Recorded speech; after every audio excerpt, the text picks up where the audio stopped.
Hi friend, Megan here. Today we're going to talk about a pattern that I've seen in relationships that is really common that I like to call chase and run away.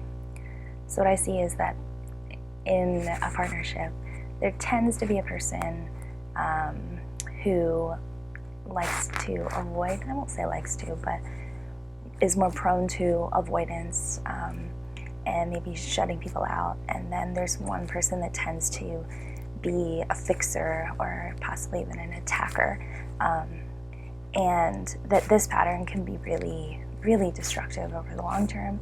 And if you're in it, I know it feels almost like it goes nowhere.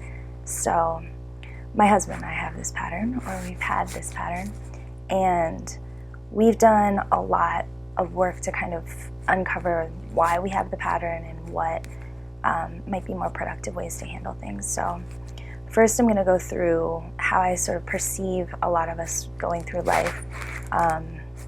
It's in this survival mode kind of place where we're either defensive or reactive. We're either fight, flight, freeze. So fight would be kind of the attacker, the person that's running after the person, and then freeze would be like nothing's happening, and flight is the avoidance, runaway, self-protect. What I've noticed, and I don't think that this is in all cases by any means, is that it tends to be that there's more of an introvert and more of an extrovert. And I don't like to put anybody in categories because I think we all have scales and contexts that bring out our extroversion or introversion. But I do think that we tend to externalize things if we're an extrovert and look for external validation, or internalize things and look for more alone time. And what I've seen is more times the extrovert tends to be the one that is the fixer or the criticizer or the chaser, and the introvert tends to be kind of the go inside, self-protect, I don't want to talk, or just walk out of the room, as my husband used to do. So this is the pattern that I've noticed. So if you've got a relationship or you've got friends that are in a relationship and you can start to sort of see this pattern, this might be for you. So I got really interested in relationships and why they work and why they don't. And there was a study a long time ago of a guy who could listen to a conversation between partners, and within I want to say 5 minutes, he could they tracked these partners over decades, and they would see which ones would make it and which ones wouldn't. And he said that he had gotten so good at seeing how people's relationships would work out because he started to see these kind of 4 patterns that reflect the pattern that I see too. So these are called the 4 Horsemen of a relationship, and they are, I have the notes here, that if you see these in your relationship, it basically means that it's going to be a lot harder of a ride to kind of work things out and build a good foundation, and it does tend to lead to more separation or divorce. So those are criticism, contempt, really looking down on a person and just very disrespectful, defensiveness, not being open to hear and just going right into attack, and stonewalling, which is ghosting, you're shut out, you're shut down. So I tend to see that both sides of this fight and chase and runaway dynamic can both do these things, but I do see sometimes there's more or less on one side. So now that we've established what that pattern looks like, I'm going to walk through some of the things that I've seen that have worked for us. So in our relationship, I would tend to try to fix things constantly, go into criticism mode, and be sort of more externalized and yelling and things like that. And my partner, Eric, would tend to be, I don't want to talk about it, not now. If I would bring something up, well, you always do this, or just walk out of a room. And so it was really interesting because I feel like in society it's really easy to see that external aggression and external violence is obviously violent. Screaming, chasing after someone, which I've done, like as he would run out of the room. Like, no, we're not done with this conversation. Like, we have to talk about this. That's really obviously not okay and not productive and not healthy. But what I started to recognize that the stonewalling and the shutdown and the runaway for me felt just as violent, because it was this form of control that I perceived that was like, you're going to do it on my terms, the way I want to hear it, when I'm ready, and maybe I'll never do it. And so I felt like it was almost taking all of the power in the relationship and not allowing openness and not allowing us to meet in the middle. So we really worked through this, and one of the things that he actually really helped me do is like, let's take a pause. Because when all of the emotions are amped up, it is not productive. Slinging and what we call adding to the pile. We talk about the metaphor of having a pile of poo that both of us brought to the table in the relationship, our baggage, our issues, and that we're both working to weed through them and turn them into fertilizer and transmute them to something else. But sometimes that means weeding through it, moving piles, turning into something else. And if we keep adding more poo to the pile, we're just going to have more to clean up later. So in our conversations, we don't do low blows. We don't do the things that we know are triggering and hurtful. And that's something that we had to uncover and discover in our fights, and then say like, hey, here's a boundary. So like for him, it was name calling. Like if I would get even close to like, you're being a jerk, he would take it so personally, and he had had a history of being name called. And so, my intention wasn't to rip his self-worth to shreds. It was just trying to name it and externalize it. But we really drew a line, and I realized that it wasn't okay to do that.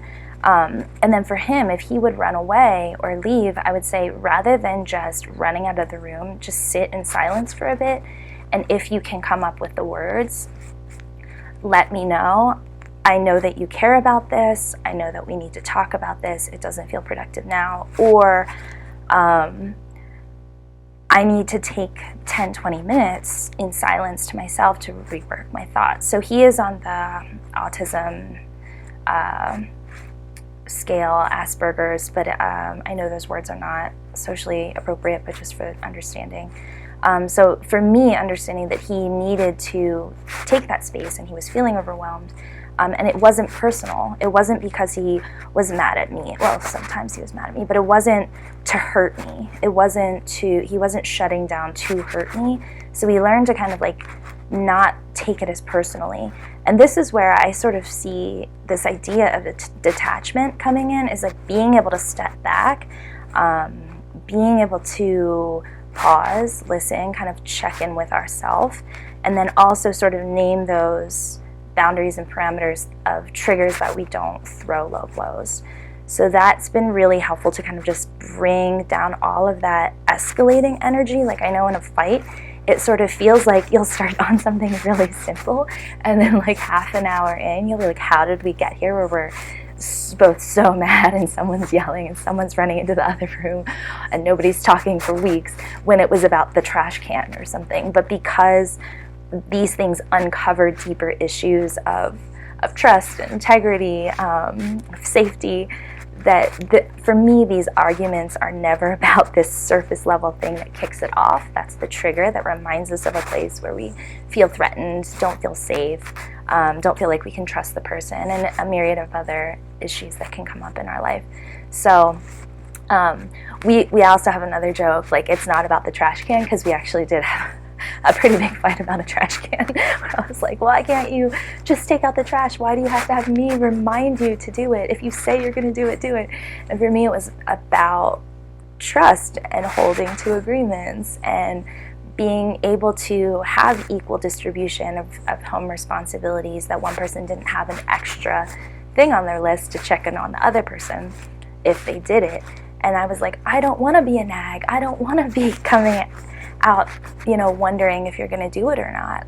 But it wasn't about the trash can. And he kept being like, why are you getting so mad about the trash? I was trying to explain to him that these issues are deeper. So I do also want to say that when we have these arguments, more times than not, there are deeper kind of unresolved issues that aren't from that relationship, that they are from past experiences, past associations. For him, it was feeling like he was in trouble and feeling like he was getting yelled at, and then he would shut down. For me, it was a lot about trust. To know that when a person says something, they will say it. Trust and betrayal were big themes in my life. So as we started to listen to each other and give each other a safe space to express these things and do our best not to take it personally, to realize that it wasn't necessarily about that person or that action, and also take responsibility for our own emotional state and not be like, you made me feel this way, to be like, I feel this way because can we work through it together? Can we find other ways to go forward? So I will get into the sort of problem-solving mode, because I think that's one of the most important switches from an argument to a really productive and healthy conversation. But if we can't get past that escalation, where all of a sudden everybody's screaming, throwing low blows, bringing up things from the past, we do still bring up things from the past in a way that we try to frame as, I've noticed this pattern, that's why I'm feeling unsafe or uncomfortable, because I'm seeing it's continuing. But we're not just like, you always do this. We also use a lot of keys from nonviolent communication, where we're not using you statements, we're not going to the blame state, and we are doing our best to listen, to understand. So giving each other the space to talk, the safety to talk, the time and place to talk. Like if the kids are around and we're both kind of triggered, we have a rule that we stop, and or if it's just really unproductive and it's going into that sort of attacking defensive mode, then we stop. So I think going back to the pattern of this run chase thing, what I would see is that what's the difference of this? It's basically both people holding still. And what holding still looks like and feels like to me is me sometimes giving him the space to take a pause, let the energy drop, think through our actions, and me not chasing to fix it right away, so then he doesn't feel attacked to then keep running. For me, then it's also for him, when it does get overwhelming or triggering, not to just run away and avoid it, but to sort of say, I see this is important to you, I might not understand it right now, but when it's an appropriate time, let's talk about it. And we do set some time frames, because for a long time it'd be like, yeah, we'll talk about it, we'll talk about it in this way at this time, but then it would still get avoided. So we do set some boundaries where we're like, why don't we talk about this tonight, or maybe we'll sleep on it, and if there's some time tomorrow we can discuss it, but it doesn't just get swept under the rug. I feel like the avoidance thing is also the sweep under the rug, like let's just pretend it's not happening, and doesn't have effects, when these things do have effects. We can either be trust building by listening to understand, hearing, and getting into solution mode, or we can be breaking trust. And so those are two things that we use a lot in our relationship. Like, are we building trust or are we breaking trust? So those attacks are breaking trust. Running away and not stating that it's important to hear the other person is breaking trust, because it's like, I have all the power, my opinion is the only thing's important. And I think both of those things are kind of innately violent, not in the physically violent way, but in the sort of emotionally violent way. So those are some of the patterns, the sort of whys of why it's important, the sort of underlying things, that it's not necessarily just about the trash can. And now I want to talk a little bit about solution mode and what solution mode feels like to me. So we do hold the space to listen to each side. We do our best to sit long enough and do some introspection that we're not just blaming, being like, you know what, I probably could have handled that better. I didn't have to talk like that or react like that, or it maybe wasn't the right timing, or this thing hurt someone. So we do that internal work, and then when we're sitting down, we really try to switch the conversation into, well, what kind of things can we put in place? What is it that you need right now? What is it that you need right now? You know, for us, it's sometimes like, I'm just feeling really overwhelmed and I need a little time for myself. Being like, okay, well, I can do that. Or, hey, I feel like you haven't been pulling your weight in the house and I'm really feeling overwhelmed, like I can't handle everything. Like, okay, what would look fair? I can step in to do this, I can step in to do that. Would this work? Would that work? We ask a lot of questions because I feel like questions get us into that thinking and problem solving state rather than the blames and the bringing up every possible memory of bad things, hurtful things the other person has done.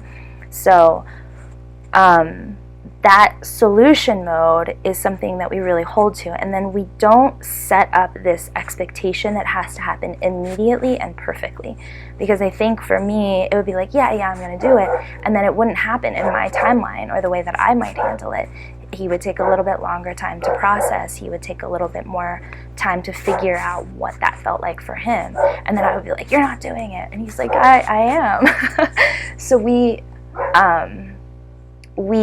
would set those new boundaries. We kind of test them, trial them, and give ourselves grace and space to be human. That most of us have carried these patterns for the majority of our life, and more times than not, unaware that it's an issue. And so then when we find it out, to just expect us to switch overnight and be this perfect model that we'd like to, we set these goals, we sort of see the bigger picture vision of where we want to go, but we also give each other some space, some time, and to allow each other to do it in their own way or our own way. We'll do some what we call like check-ins, like how's that going? I noticed that you did this. And then we do a lot of validating and seeing the other person when they are doing it. Because I think the other thing is like once there's an issue and a person tries to put a new action or response into place, then we don't necessarily validate it, or the person doesn't feel recognized for doing it, so then they can kind of feel like, well, what's the point? They're not even seeing it. I'm putting in all this effort. So we do a lot of gratitude, a lot of seeing each other, and a lot of being like, hey, I noticed you did the dishes. I really, really appreciate that. That was so nice to come home to. Or when you took the boys out for an extra time, I really appreciated the time. Thank you so much. And so we're not just talking about the issues. We're not just getting into like fix and work through all of our crap. We're really trying to be fair and neutral to both the challenges that face us in life and in relationships and parenthood, as well as, you know, honor the progress we've made and how far we've come. Because I think that's this thing that we can kind of forget, that there's always this next line where you don't feel like you're really getting closer or accomplishing everything. But when you look back, you can actually see that there's an enormous amount of work that's been put in over time, and maybe it's gone slower, maybe it's been uncomfortable at times, but it's better than it was. And so let's celebrate that. Let's recognize and honor that. So those are the big steps of, you know, how to switch this, you know, one person shutdown, defensive, avoidance, sweep under the rug, let's just pretend it didn't happen, and one person being like, I want to fix, I want to change, I want to criticize, I want to make it better. And I think that both are valid, because one is self-protective, they've felt attacked before. One is, you know, is like, I am seeing these things, I am seeing that there are effects. I do want us to live in a happier, healthier, more peaceful environment where everybody wins, but we also have to kind of sit at the table and be ready to voice our boundaries, voice our concerns, voice what we're observing, but trying to do it from that observational state and not that attacking, blaming, shaming, hurtful state. And so that's where I find that neutral place of some time and space, some detachment, some doing some work to check in on our own motives and our own reality check of what we're responsible for. I call it emotional responsibility, that it's really easy to see in the external world all these issues that are hurting me, but where did I set up that pattern through associations, ways I've been treated, programs that I've taken on, beliefs that I've taken on, and take responsibility for what I am creating and how I am participating in that. So I hope that you will start to recognize if you have some of those patterns in your relationship, and also know that there is so much hope, so many possibilities, so many tools for this stuff. But we do have to be willing to do them, and more times than not, if we can communicate them in kind, neutral, calm, and productive ways, it can shift everything. And I always come back to know how powerful you are to switch your reality, know how powerful you are to bring about that change.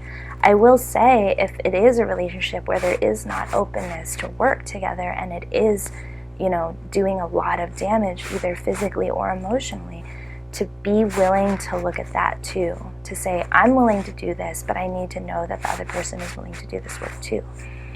Because we also talk about this kind of 95%, 5% that tends to happen in relationships, that the person that feels like they're doing 95% and the person that is sort of taking, that can become really out of balance and cause a lot of resentment and create criticisms and create the feeling of wanting to attack.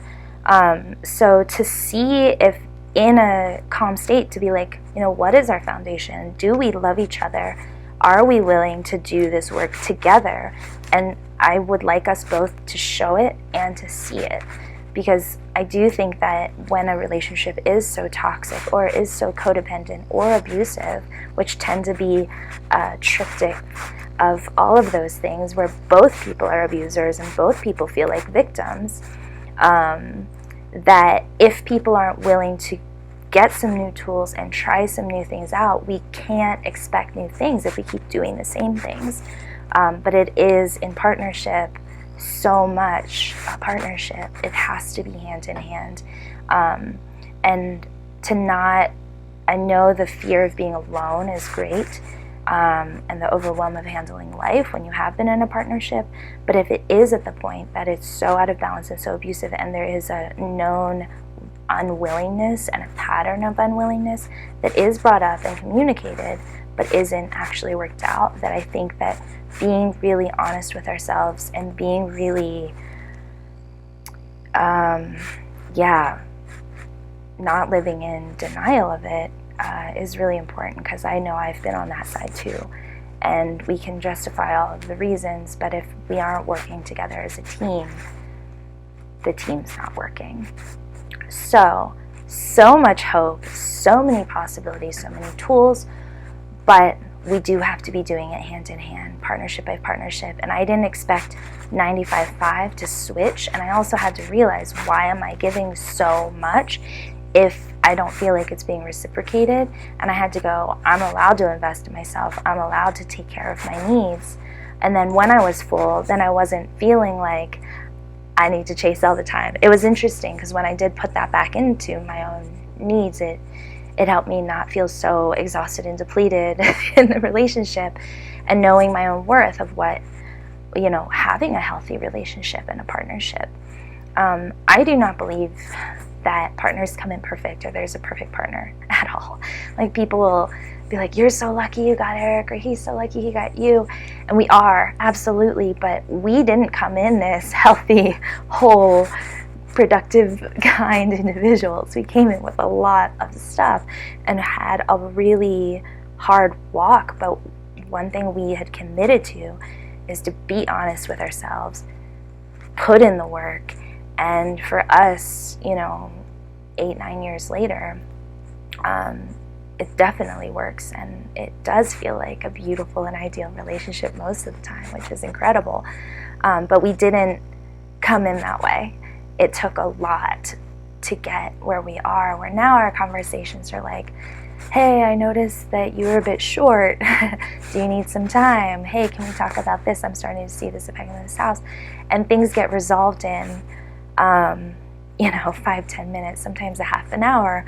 But when we started, I mean, we were hashing things out sometimes for like hours and hours, and months and years things would kind of go on. So it is work, and there is no ideal. It is something that we put in the effort and the investment to see those long-term results. There's not a short-term for relationships. It's a day-by-day, breath by breath, kind choices by kind choices kind of thing. So without any unrealistic expectations, but at the same time, I believe in absolute magic and miracles. The other thing that I will say, and this is getting along, is that we set an intention during those conversations where we know hard stuff's going to come up, where it's like, or just most conversations, honestly, where we'll be like, may this time be used for the highest good. May this time be used for healing and for listening and understanding each other. May we remember that we're a good team and that we love each other, even when we're like the angriest. So I think that kind of setting that space and that intention to do that work, to have a positive outcome, has been a really helpful setup. So I wish you wonderful partnerships, relationships, and love. First, self-love, to be that whole person, to bring that whole person to the table, rather than looking for something in someone else that you feel like you lack.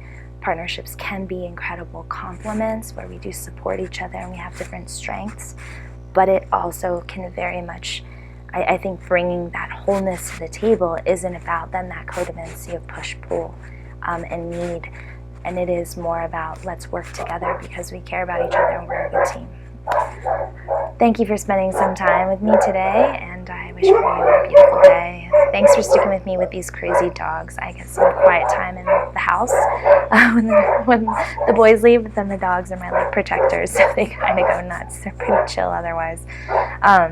Also, feel free to subscribe and like, because this is a YouTube channel. All right, bye.